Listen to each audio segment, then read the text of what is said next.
What is your concept of zero waste, or what, do you think what you're doing is zero waste? Do I think what I'm doing is zero Yeah. waste? I guess the intention is that. Right.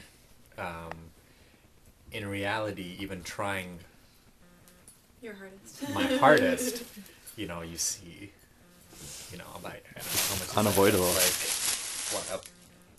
So you less than a pound, so you've created but- this in how long? Since the 29th of March, so April, May, June, July, August, and yeah, so about 6 months. Wow. Just a little bag. Should I empty it? You want to see what's in there? Or? Sure. I do. Yeah. I haven't seen it yet. Let's see what you got.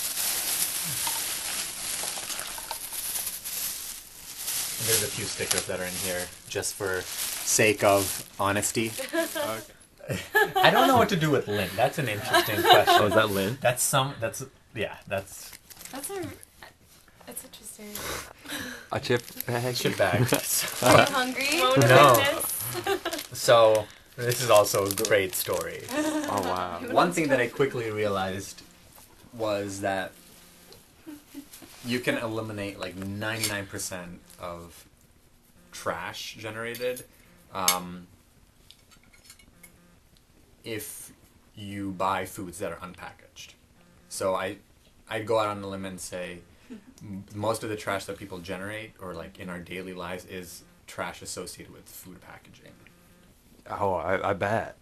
And so luckily I live right next door to a wonderful place, which I realized I wouldn't have been able to do this if the People's Food Co-op didn't exist. Oh, yeah. So trying something like this in like Sandusky, Ohio, close to impossible. Unless I guess if you knew a farmer and whatever, but Right.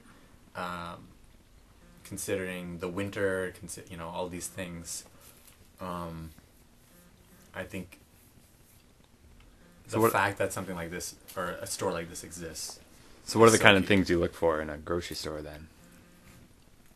I can get everything that you would find in a normal grocery store, just unpackaged at the food co-op. So I haven't had to cut down on anything except, I guess, cheese has been one thing that I haven't been eating much of.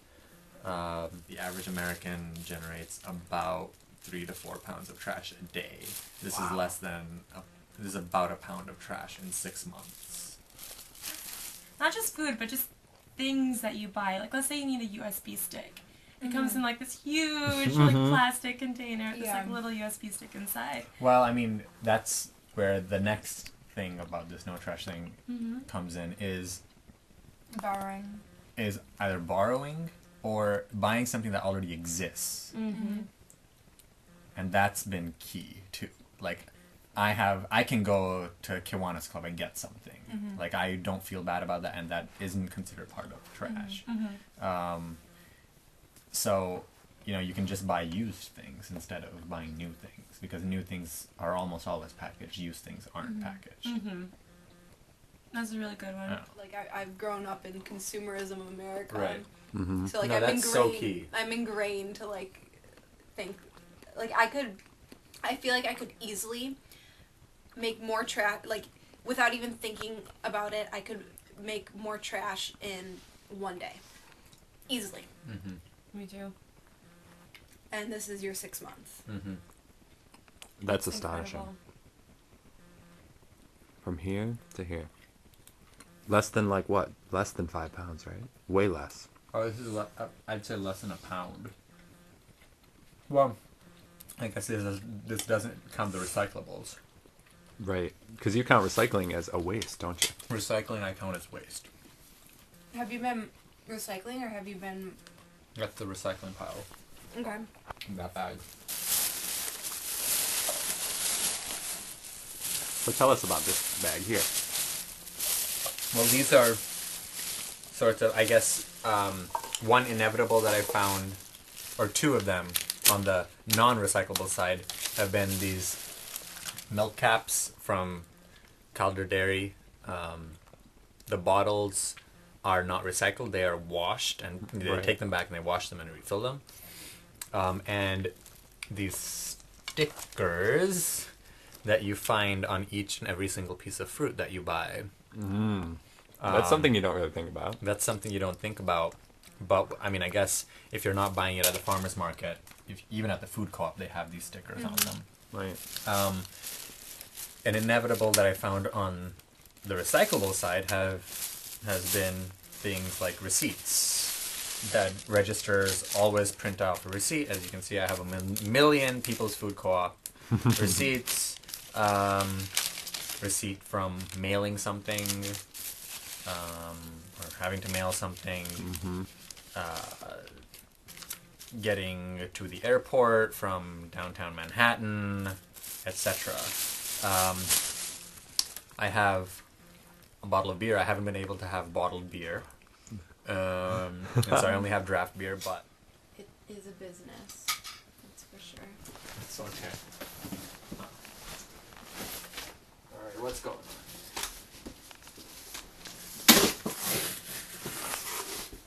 Okay. Definitely. Yeah. Is it easier than you thought it would be? Is it Yeah. as difficult in certain ways as you thought? Or It's been very easy. Again, given the situation is that I live in Ann Arbor, and everything is set up such that I don't have to generate waste. So it's been extremely easy. I mean, to the point that it's boring almost. I guess I shouldn't say this on camera. But it's like, oh, well, like nothing exciting anymore. First I was like, Right. first you kind of had to build the confidence to tell people when you're at a restaurant, oh, give me this and this without the toothpick in the burger, and without, I don't want my fork and knife wrapped in a tissue or Plastic. or a little, I guess I have a little plastic container somewhere, which is like, well, if I want more salsa, I need to, ask for salsa that's not packaged in a little freaking container.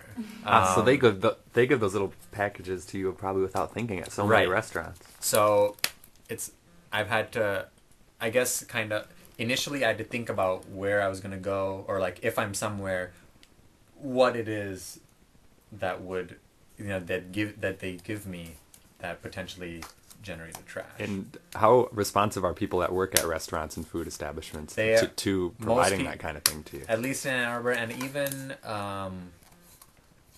even other places that I've been to have been extremely, extremely supportive. I think it's if when they're working at a restaurant and they're going in the back and they're seeing the amounts of trash that are being generated. Trash is such a visceral thing. Like you see it, you feel it. Everybody does it. It's not like carbon dioxide, that colorless, odorless gas. That has a perception issue. Trash doesn't have a perception issue. It's trash, and it's there, and everybody does it. And so when you tell them, I don't want to generate trash, people I've found have been very receptive. It's more exasperating than just ending nothing. Hey, hold on. This is his kitchen. I can give you like a nice... when you said it's just like ingrained in our society, I mean, it's to the point where like our GDP is measured in terms of consumption. Yeah, like prosperity, global prosperity is measured in terms of how much individuals Right. can consume, and Right. inherently when you consume, you waste. Right. And so prosperity is almost determined by like how much waste you How much waste you can produce. generate. Yeah. Right. I mean, That's frightening. yeah, it is frightening, but if you look at the nations that produce the most waste, they're the most prosperous ones. Right. So, I realized through this whole process has been more of like you start. understanding how or why we generate trash from a societal perspective, from a social interaction perspective, from a moral perspective, or like from an ethical perspective. And so I guess the whole this whole year is best viewed as a way to think about an ethic of trash, or what is it that leads us to generate trash. Another great example is I'm Indian and I miss Indian food. I grew up in India, whatever, and so you can go to the Indian store where they have packaged Indian food. Right. Now, I could say, well, since I live in America, I'm just going to eat the foods that are available here. But I want to somehow control what it is I eat. I want to experience India in America. That is necessarily going to involve the formation of trash. Yeah. Because if I'm not accepting what it is that's being given to me, I want something that exists elsewhere, that needs to be brought over from elsewhere, whatever it is. That involves trash formation. Right. And so I guess, that's the sort of thing, I guess I've kind of distilled this entire conversation down to, trash is about control. And so those are the sorts of things that I might put down on this little tablet right here. I can just imagine. This no trash thing has had zero impact on my social life. I haven't been faced with a situation where I had to part ways with the group or anything because they were doing something that we're gonna generate trash and right. Whatever. But yeah, so I've gotten by. You need to have the courage to say no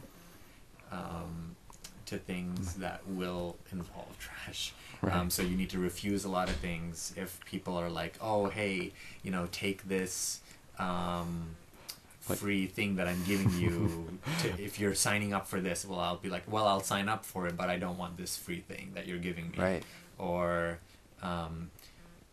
if somebody's like, oh, hey, here's a drink, it's in a bottle, I have to say no because that involves generating trash. So I think if you do things with confidence, people can't really question what you do. You're like, this is how it is, this is how I live, and this is what I want. Otherwise, my money is going elsewhere, or whatever. Yeah. So even I guess just people having conversations with people, they've been pretty interested in it. I don't know how much. I have had people come back to me and say, oh, it has made me think more about what I do, which I think is fantastic. Say goodnight, Darshan. No.